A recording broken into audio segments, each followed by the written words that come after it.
Hi, I'm Khadija, founder of Culminatech, and welcome to this introduction to machine learning video. This video is the first video in our machine learning fundamentals tutorial. In this video, we'll uncover what machine learning is, how it's used, and why it's such a revolutionary area of technology. You'll understand intelligence, artificial intelligence, the difference between artificial intelligence and machine learning, why machine learning, the types of machine learning, applications of machine learning, the process of machine learning. So let's start by understanding what intelligence is. Intelligence is simply the ability to think and understand instead of doing things by instinct or automatically. It is the ability to learn and understand, to solve problems, and to make decisions. So think of intelligence like solving a puzzle. When you start, you don't know how the pieces fit together. But as you work on it, you learn how to place the pieces correctly.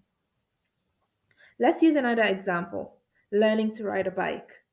At first, you don't know how to balance or steer, but as you practice, you learn these skills.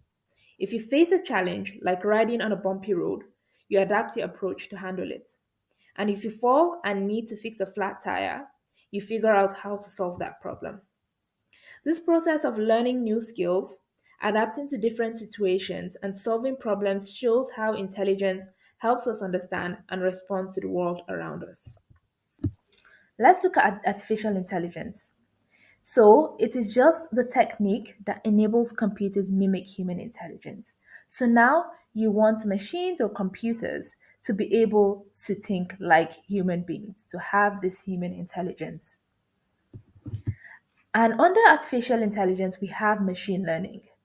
So it's a subset of AI focused on learning from experience without explicit programming. And this is what we'll be learning in this course. And in another course, you will see deep learning, which is a subset of machine learning. So, computer programs that play tic tac toe or chess against human players are examples of simple artificial intelligence. You've played a game on your phone before and you've played against computers. Sometimes they may win you, and that is artificial intelligence. It's able to play just like human players. So to create a game before, one will have to type the rules and states to do this. So if you've seen a normal programming code, you will see it has different lines of code, different instructions, which you'll be seeing in this particular video. And you will see how machine learning or deep learning can help. In the Pac-Man game, where Ghost will need to follow a path to find Pac, that is AI. So if you've played the Pac-Man game before. So now let's look at traditional programming. And for this, I'll use the analogy of following a recipe to bake a cake. So remember how when you're baking a cake, you need your ingredients and you also need your recipe. This recipe contains this recipe contains instructions that you use ingredients to create a cake. So for example, it may say add 2 cups of flour and add the 3 eggs and mix it together. So that's an instruction. And this is how traditional programming works. You have your inputs, you have your instructions, and you can get an output, which in our case is a cake. So when you follow your ingredients, the inputs, and your instructions, you can get a cake. So ingredients plus instructions will give you a cake. In this place, in this traditional programming, it gives strict control over each step. So it's like following a recipe precisely. Let's look at how traditional programming might differ from a particular aspect of machine learning. So, in traditional programming, you had your inputs and rules, which is just like your instructions, and it will help you get your output, which was the cake.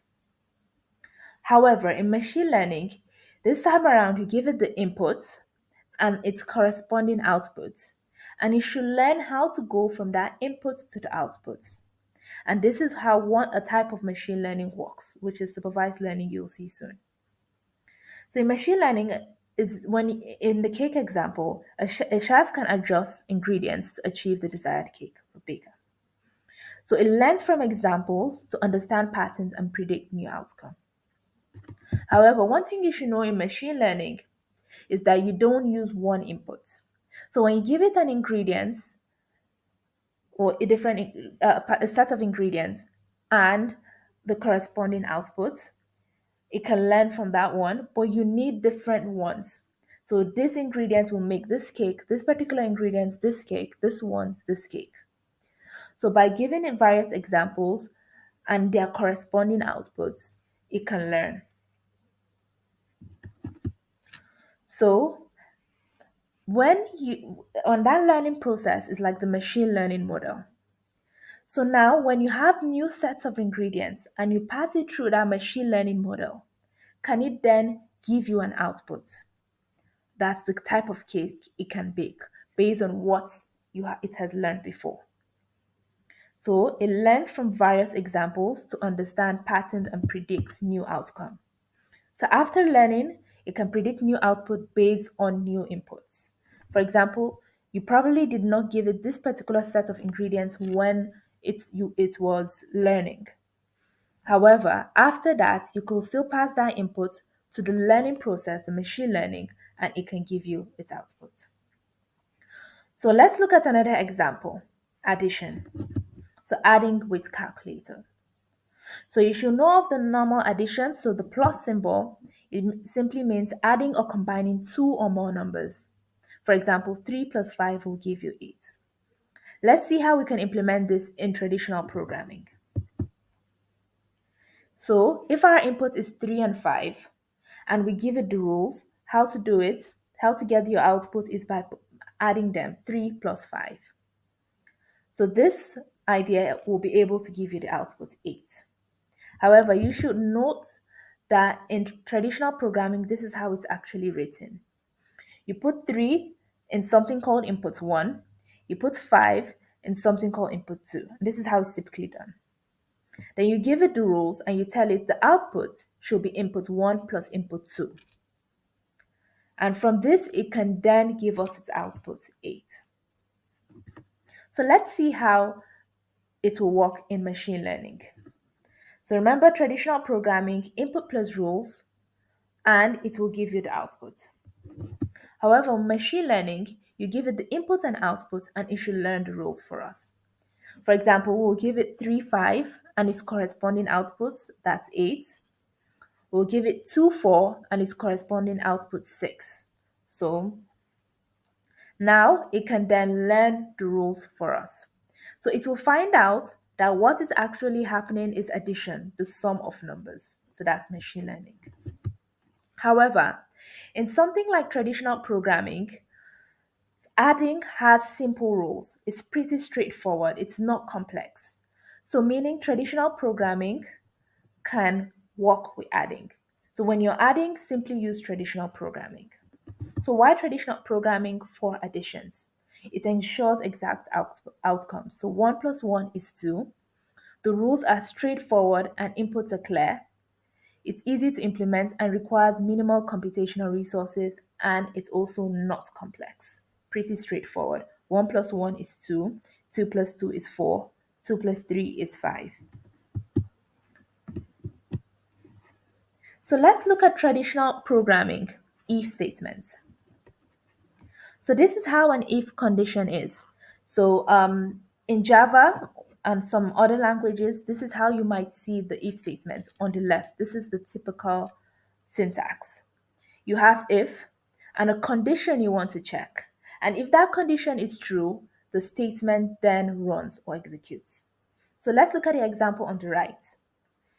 If age is greater than 18, so if that is true, we want to say person is equal to an adult.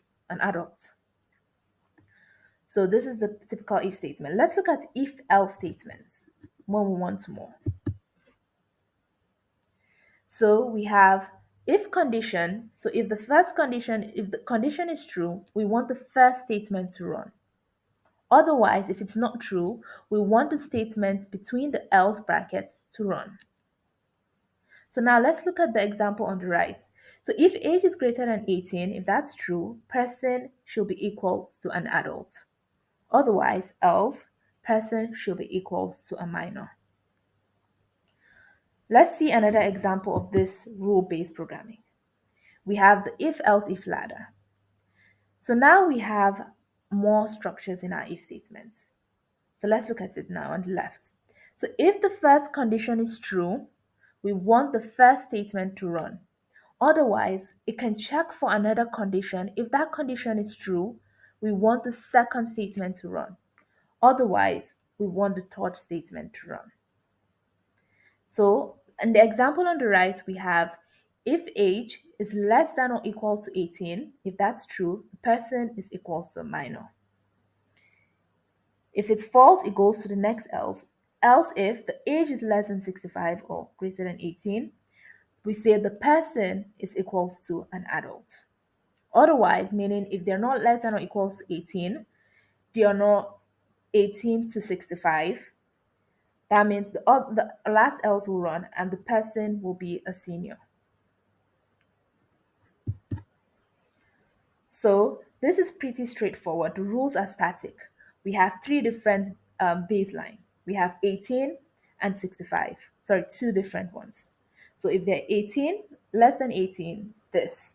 18 to 65, this.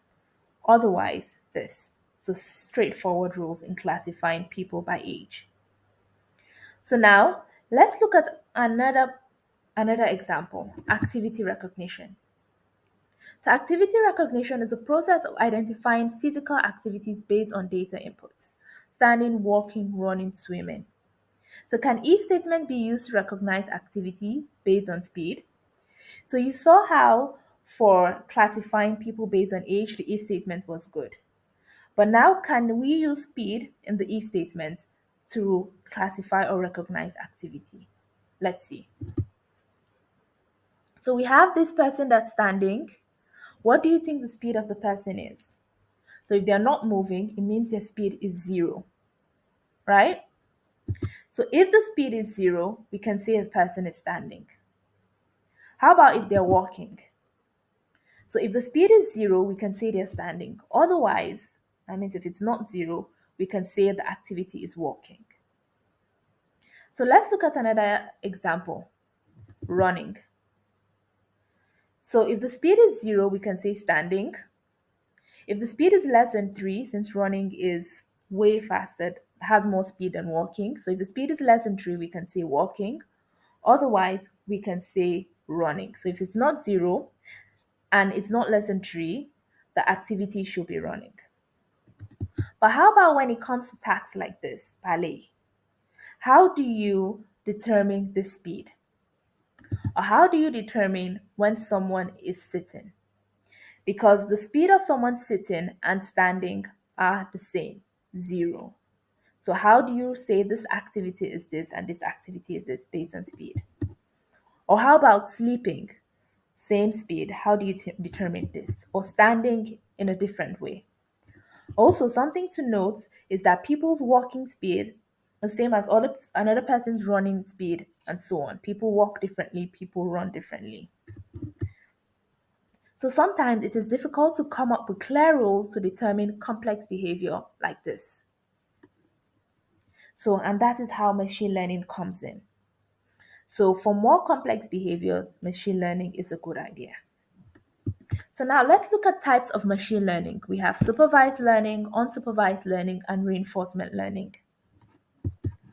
With supervised learning, you train a machine using data that is already labeled. A labeled dataset is one where each piece of data, like a photo or transaction record, already has a known outcome or category assigned to it. So think of a classroom, a teacher with students. So when a teacher is teaching students to recognize apples or other kinds of fruits, it shows the student, the teacher shows the students different pictures of apples and it tells tells the student the correct answer. This is an apple. Gets another picture of an apple and says this is an apple, another picture and says this is an apple. And it does that for other fruits as well. Shows the picture of other fruits and says that's another fruit. So after that, If the student brings out another picture of an apple, the student should be able to say, this is an apple. And the same thing for this other example, we have car, taxis, motorcycles, vans. It shows the system different pictures of these with their corresponding outputs, the correct output. This is a car, see the picture, this is a taxi, and so on. So if the system gets a new picture of a car, it should be able to say that is a car, and that's simply supervised learning. Then we have unsupervised learning. So unsupervised learning algorithms try to organize data into different groups or clusters, or find patterns without any prior labels or responses. For example, we have here three different colors of bulb. It has not been given a label that this is yellow, red, or blue, but it should be able to separate them based on patterns. But it will not be able to say what color or answers they are. So it finds structures or patterns within data. Then we have reinforcement learning. So in reinforcement learning, an algorithm learns to make sequences of decisions by receiving feedback in terms of rewards or penalties. So it makes decisions in an environment receiving rewards for beneficial actions. For example, when with a child, if they do something good, you might give them a sticker, A. If they do something bad or naughty, you might send them to the naughty corner. Same thing with a dog. If you tell it to sit and it sits, you might reward them with a treat.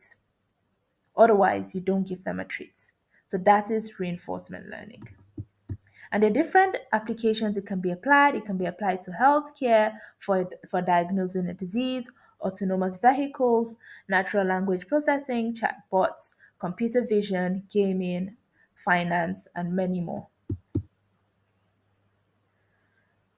In this course, we're going to look at data collection to help get data, why we need data processing, you should understand how to clean it, why we need to clean it, and recognize anomalies, format it correctly. Then you'll see different machine learning algorithms, model selection. You should be able to choose the appropriate algorithm based on this. You should be able to train it to feed it the good data so it can learn from it.